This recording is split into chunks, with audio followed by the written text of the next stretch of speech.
Bonjour, bienvenue dans la série sur les échecs. Donc nous attaquons maintenant le pion arriéré. Alors il y a un rapport immédiat avec le pion isolé que nous avons vu, à savoir qu'un pion arriéré ne peut pas être protégé par d'autres pions, comme le cas du pion isolé. Comme pion arriéré, on désigne le pion qui est en retrait par rapport au pion voisin et ne peut être protégé par lui. On voit ici par exemple deux exemples. Ici, les pions B6 et G4 sont arriérés. Ils ne peuvent pas être protégés par d'autres pions et ils ne peuvent pas avancer sans se faire prendre. Il est évident que certains principes de jeu sont les mêmes qu'avec les pions isolés. Le pion arriéré constitue également un désavantage en finale. Il faut empêcher son avance par un blocus. Dans le combat contre le pion arriéré, il est également exceptionnel que l'on puisse s'en emparer par une attaque directe. Comme il est en retrait, il est souvent bien protégé. Un tel cas favorable se présente au blanc dans la partie qu'on va voir maintenant et qui montre en même temps une des façons les plus courantes de la création d'un pion arriéré. C'est une partie qui a été jouée entre Smilov et Denker lors d'un match URSS-USA en 1946. Ils ont joué une défense sicilienne. E4, C5, cavalier C3, cavalier C6, G3, G6, fou G2, fou G7, D3, E6, ce qu'on appelle une défense fermée, fou E3, cavalier D4, un coup prématuré, probablement une erreur. Cavalier E2, D6, C3, cavalier C6. Ici, il aurait été mieux de jouer cavalier prend E2, quitte à l'avancée, inutile de faire un retrait. D4, C prend D4. Et cavalier prend D4. Un très bon coup. À première vue, C prend D4 semblait plus logique, car cela permet la création d'un centre de pion. Pourtant, ça ne servirait pas à grand chose après.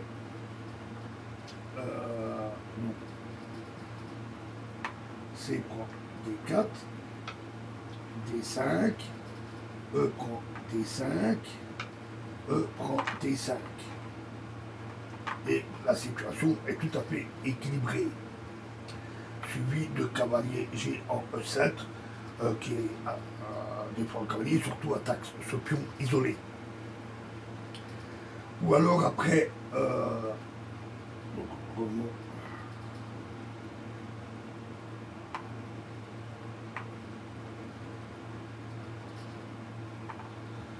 ou alors après cavalier F6, D5, E prend D5, E prend D5, à nouveau cavalier E7 qui attaque le pion isolé. Revenons à la position, c'est la C.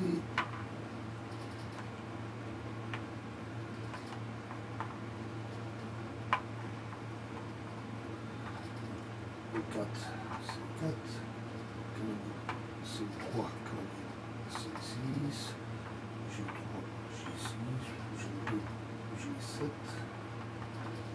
D3, E6, fou, E3, cavalier E4, cavalier C2, D6, C3, cavalier C6, D4, C prend D4, et donc cavalier prend D4. Donc en fait les blancs veulent tirer profit de la faiblesse du pion D6. Alors ici il y a une menace cavalier B5, donc cavalier prend D4, fou prend D4 et E5. Et ça, c'est une erreur. Les noirs ne peuvent pas permettre l'échange du fou G7, car cela affaiblirait fortement leur aile roi. Toutefois, bien meilleur aurait été cavalier F6, qui empêche cet échange. Car maintenant, le pion arriéré D6, qui se forme après ce coup, devient un désavantage durable pour les noirs. À noter, à remarquer que les noirs ont effectué la poussée E5 afin de chasser une pièce de sa forte position centrale. Une telle position de pièce, surtout en D4 et E4, provoque souvent un affaiblissement des pions adverses, et ainsi la création d'un pion arriéré. Dans d'autres cas, la cause d'un tel affaiblissement est la nécessité de protéger un pion qui est menacé par une attaque de flanc, d'un fou ou de la dame. On va avoir un petit exemple avant de revenir à notre partie.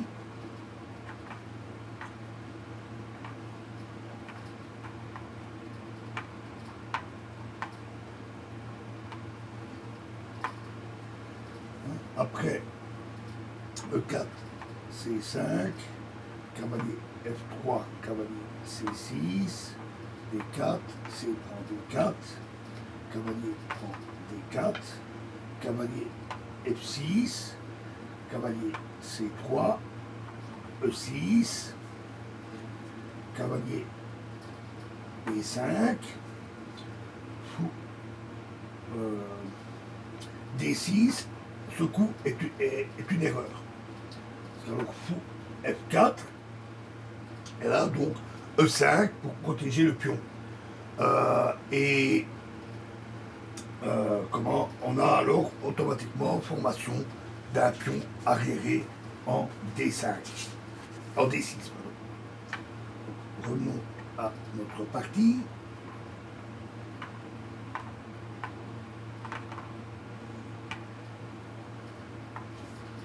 Après E4, C5, cavalier C3, cavalier C6, G3, G7, G2, G7, D3, E6, E3, cavalier D4, cavalier E2, D6, C3, cavalier C6, D4, C prend D4, cavalier prend D4, cavalier prend D4, fou prend D4 et E5. Donc là, fou E3, cavalier E7, cavalier E2, roc, roc, fou E6. Alors, il semble que, avec l'avance du pion E5,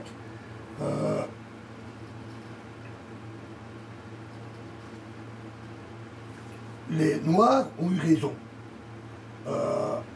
Selon toute apparence, ils menacent maintenant l'avance D5 et ainsi de se débarrasser de leur pion arriéré et d'obtenir même un assez bon de jeu de pièces qui sont plutôt bien placées. Cette avance, les Blancs doivent l'empêcher à tout prix. Dame D2. Alors, maintenant, il semble effectivement que l'avance n'a jamais réellement été une menace. Car après D5, les Blancs jouent fou C5. Et les Blancs gagneraient un pion. Mais maintenant, les Noirs veulent jouer tour F D8 et puis avancer D5. Donc les Blancs doivent préparer C4. Ce qui n'est pas possible, sauf en utilisant un autre coup très subtil. Alors, pas bon serait, donc ici les Noirs jouent Dame C7, pas bon serait B3, parce qu'alors B5, avec une position noire bien meilleure. Mais alors,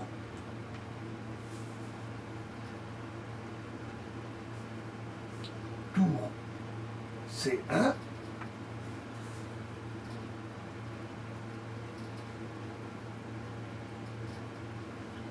et maintenant B5 échoue sur A4, suivi de A6 et tour D1. Et les noirs ne peuvent pas éviter un sérieux désavantage. Par exemple, après B5, A4, A6, par exemple, donc tour D1, par exemple, tour D8, alors A prend B5, A prend B5 et tour A7. Et là, la tour pénètre en 7e rangée en attaquant la dame, très bonne position des blancs.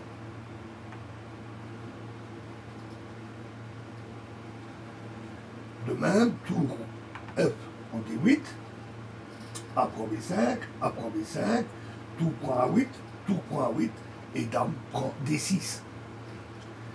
Ou encore, fou B3,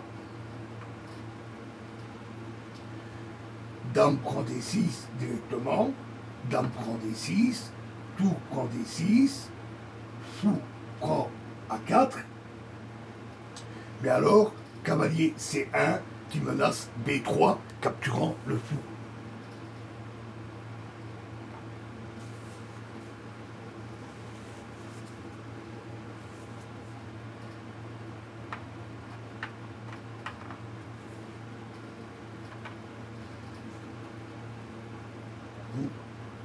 Tour C1. Donc, ils ont joué F5. Mais ça, c'est pas bon non plus. Alors, il est compréhensible que les noirs ne veulent pas se limiter à une défense passive. Ils recherchent du contre-jeu. Cependant, la poussée F5 va avoir comme conséquence l'ouverture de la diagonale A8, H1 pour les blancs, ce qui va faciliter la valorisation du point D5 pour l'attaque sur le pion D6. On verra notamment l'échange, un peu plus tard, l'échange des fous et l'occupation de E4. C4, F prend E4, cavalier C3, un très bon coup. Alors, ici, fou prend C4, on a alors cavalier prend E4, et après D5, c'est cavalier G5, avec de grosses complications que je ne vais pas détailler, mais qui sont favorables aux blancs. Donc, ici, ils ont joué cavalier E5, il n'est pas mauvais. Cavalier prend E4, cavalier prend E3. Alors, des menaces tactiques empêchent ici les noirs de neutraliser la faiblesse en D6. Après cavalier D4, c'est alors C5, et après D5, cavalier G5, et après fou F7, c'est F4, avec gros avantage des blancs. Le cavalier prend E3, qui soulage un peu la position. Dame E3, H6, tour D1, très bon coup. Et maintenant, fou prend C4 est impossible, à cause de tour C1, tour prend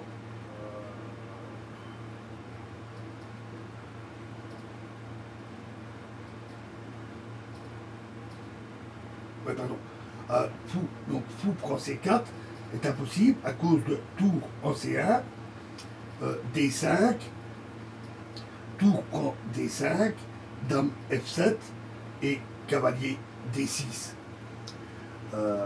qui attaque la dame. Donc, tour F D8, tour C1, tour C8, B3, B6 et cavalier C3, un très bon coup.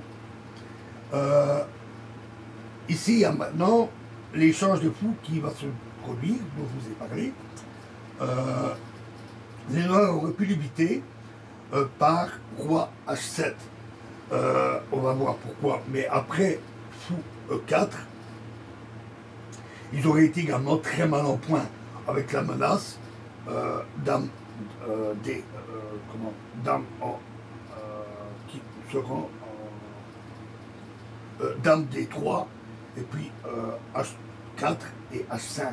avec une attaque directe sur le roi, éventuellement même cavalier B5. Donc, dame E7, ici, il ne faut pas éviter l'échange des fous. Fou D5, roi H7, fou prend E6, dame prend E6.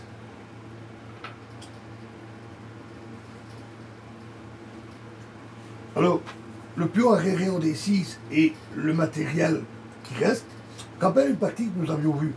Mais ici, là, dans cette partie-là, les blancs ne pouvaient pas augmenter la pression sur D6. Et ils ont gagné par une attaque de mat en exploitant la base d'action en D5. Ici, par contre, il n'y a pas de possibilité d'attaque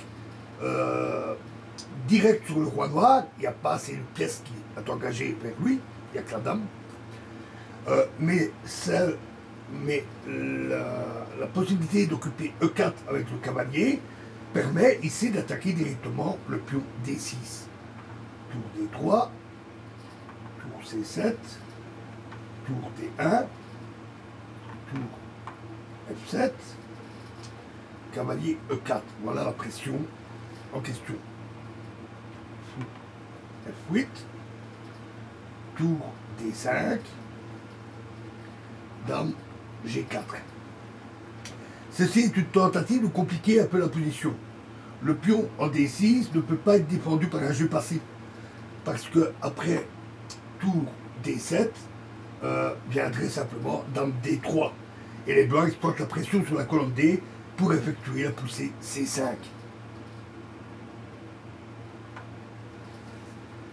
Alors maintenant, cavalier prend D6 directement n'est pas bon. Parce que alors, fou prend D6,